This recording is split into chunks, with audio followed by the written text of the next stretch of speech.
Locals say the land is cursed, that it's trying to hold on to something.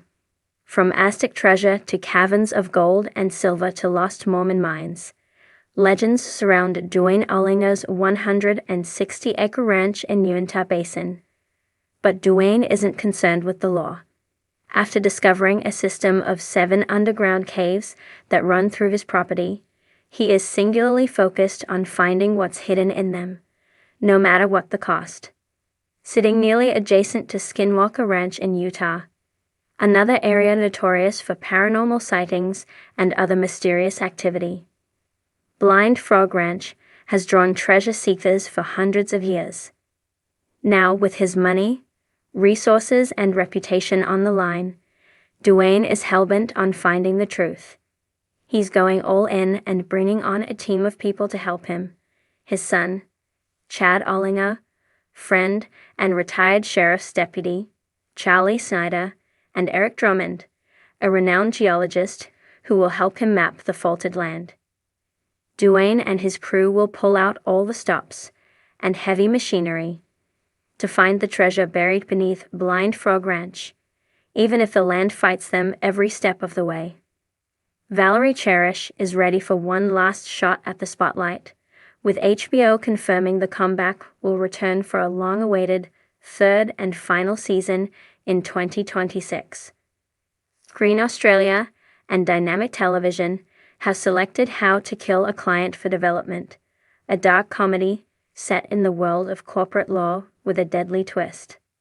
After 4.5 decades in journalism, award-winning ABC business correspondent Peter Ryan is retiring, closing the chapter on one of the most respected reporting careers in Australian media.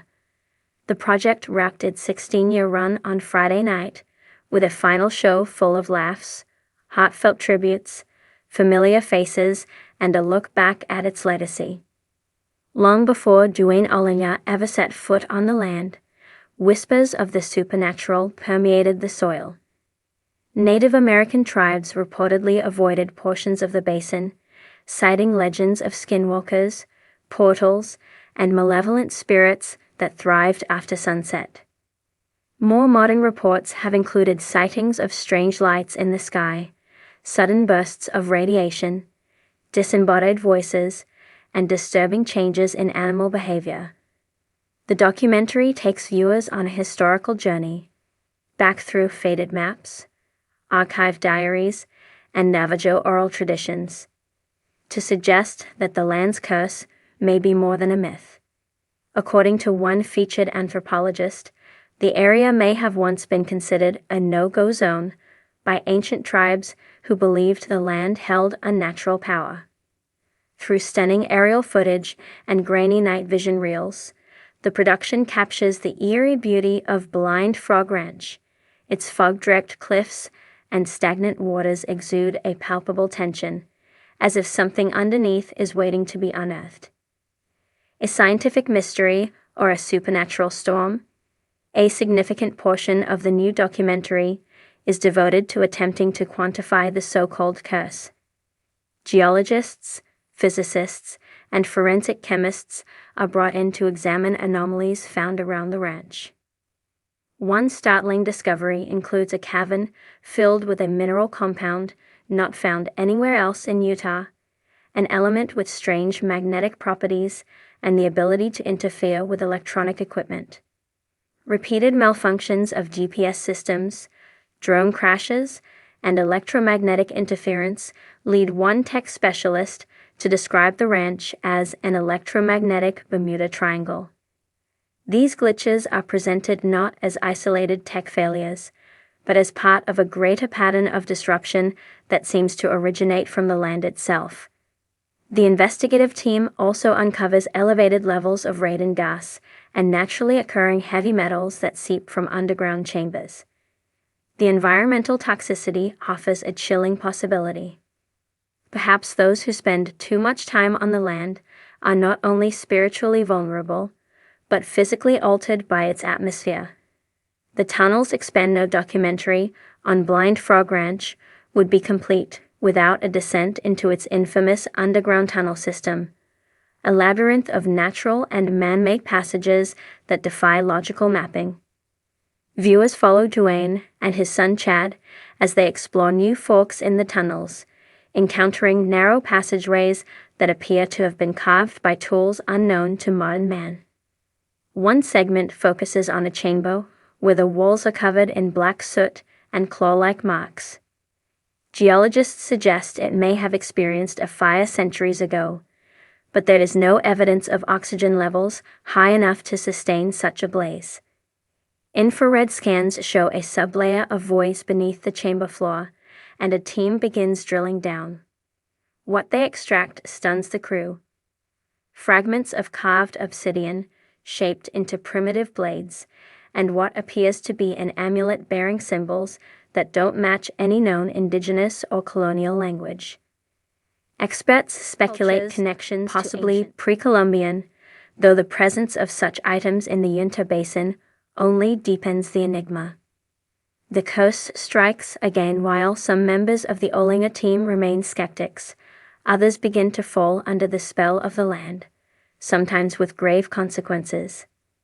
Midway through the documentary, a seasoned cave diver with military experience goes missing for nearly 12 hours after descending into a narrow shaft.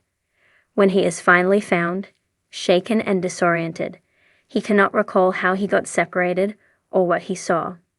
Security camera footage captures strange shadows and orbs around the ranch perimeter. Animals react violently to certain areas of the land, refusing to cross invisible boundaries, howling at unseen forces. One camera catches a deer freezing mid-step and collapsing without any sign of injury or disease. The moment is reviewed in chilling slow motion, and analysts struggle to explain it. Several crew members report persistent nightmares and even begin to document symptoms resembling radiation sickness, headaches, vomiting, extreme fatigue. A medical expert is brought in and concludes there may be a combination of environmental and psychological stress at play, but cannot rule out more obscure causes.